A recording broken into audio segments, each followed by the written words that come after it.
Welcome back to Ferocious Education. This is Ed. Today I'm going to be talking about BIOL. So this was a request as well on Twitter. So first I'm going to be doing 1 month, 1 day, and then going to the 1 hour intervals, and then I'm going to be moving towards the company's profile, their strategy, and what are some of the upcoming new PRs that would get the stocks to jump a little. I will also mention a little bit about the conference, but it's actually been out there, so I'm trying to get something other new information that you don't already know.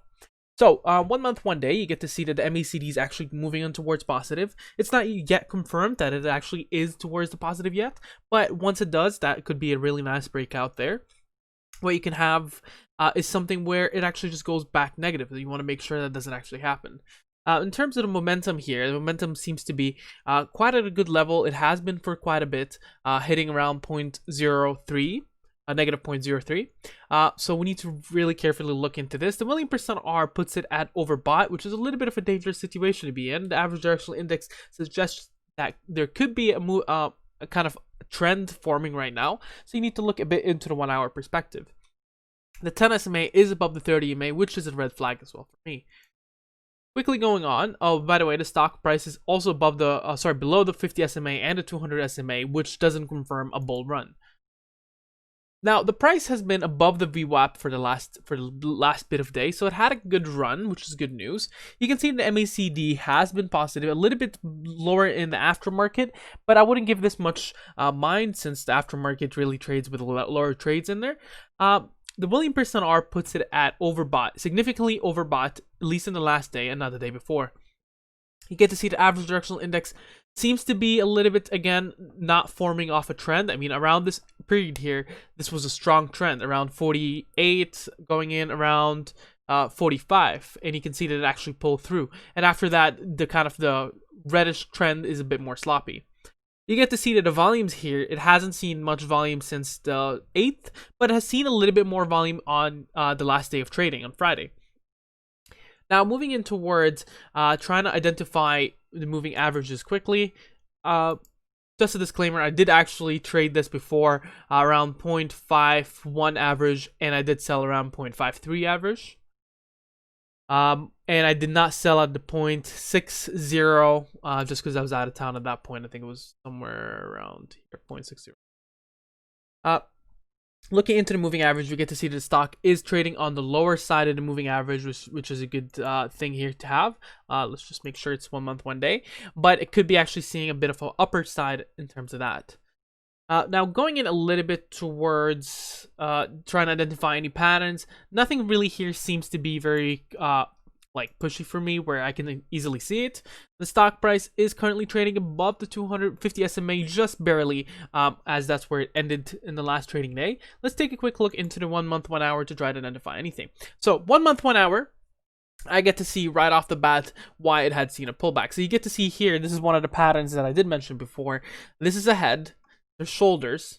And so head and shoulders is a bearish sign, and you get to see that it actually got pulled through. But now as of this point here, that's a new trend that would still need to follow through in order to determine what the trend is at. Now the stock is considered still overbought in this situation, so you might want to consider not buying in the pre-market and waiting on it and seeing what happens during the day. Now going into a little bit towards news and whatnot for this company. So this is their website, Biolase, Advancing Dentistry. Not a lot to it. The first, so you need, just going to go on to investors relations. I'm going to try to see any information there that might be a little bit substantial. So I already know that there's a webinar. So there is a webinar happening on the 16th at 11 a.m. Eastern Standard Time. So that's really, you want to sell somewhere around pre-market around that time if you're in it. But you might want to also hold. But I wouldn't hold during the conference because usually they're hyped up before and there's a pullback after conferences. So you might want to really consider onto that. But let's move on to the presentation, and then we're going to go from there. Through the presentation, I do realize that there's multiple things.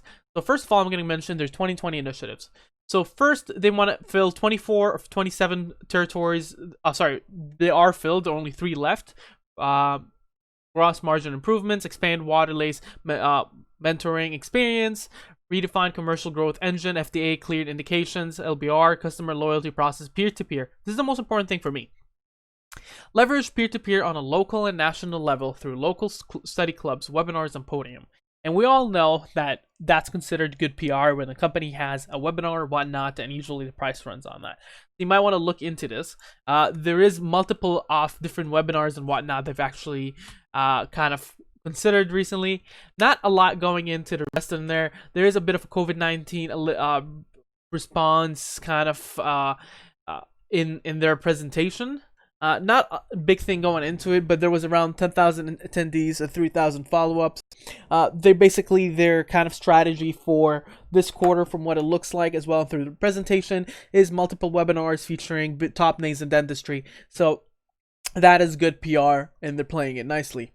Now going in a little bit through their financials before going into insider trades, we get to see that the stock has really done well from 2020 to 2019. However, the net revenue is lower when it comes to actual product sale, and that could be due to COVID. So I'm not going to give mind too much to this. I'm going to go to basically 2020 to 2019 in terms of a year end and not 3 months end. So the first quarter took a hit here in net loss, but they did raise a bit of an offering that contributed to a higher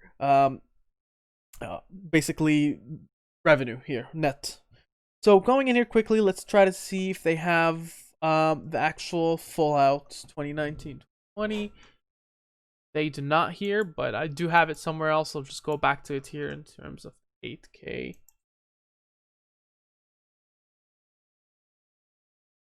I'll be able to pull it up from somewhere else. That's fine. Now, going quickly here through their financials, we're going to go quickly overview. Was it over? Balance sheet, sorry, my bad. You get to see that it's the same exact information they have there, although in 2019 to 2020 they did have basically higher revenue. Income statement here, we get to see, hopefully they show the 2019-2020. 2019-2018. I know this one here had an improvement in terms of the actual financials from 2019 to 2018.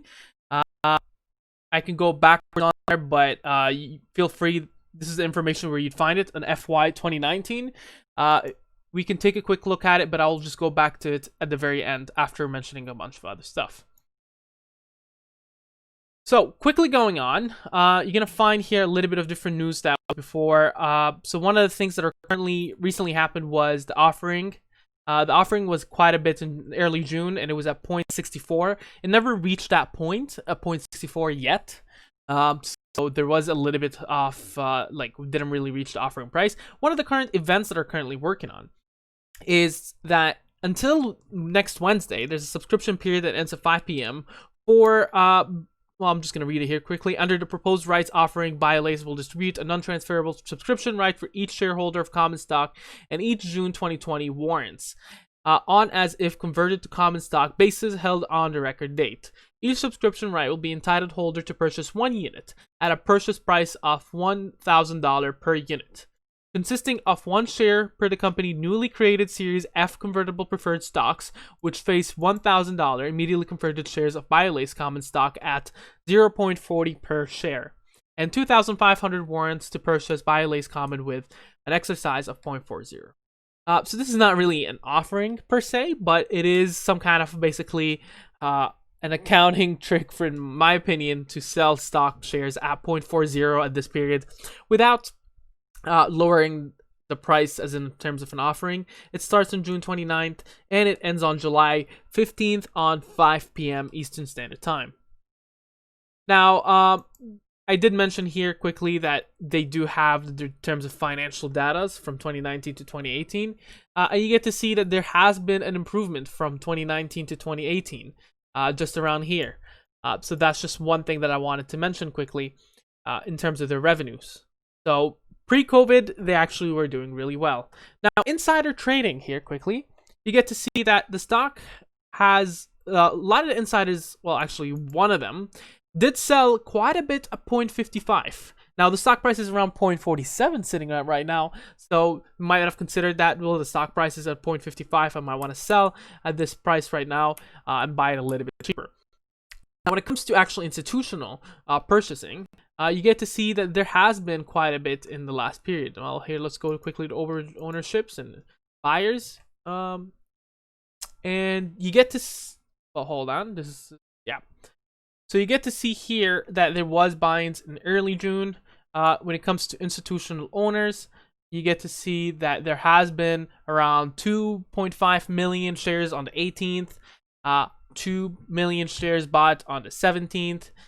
So there has been quite a bit of institutional buy-ins. Now, what is the current supports and resistances? Because I haven't mentioned that yet for this stock. You can do quickly Fibonacci retracements and see if it holds well. It does somewhat hold well, so I would say the current support is sitting at 0.44. There is current support sitting somewhere around 0.45, but the main one I would consider is at 0.44. The next resistance that I see here is sitting somewhere around 0.48 to 0.49. So the biggest one here that I see based on historical data is 0.49. So that could be considered the next big resistance. Thank you very much for watching. What do you think about the stock? Make sure you mention it down in the comments below. Share, subscribe, and like, and have a wonderful day.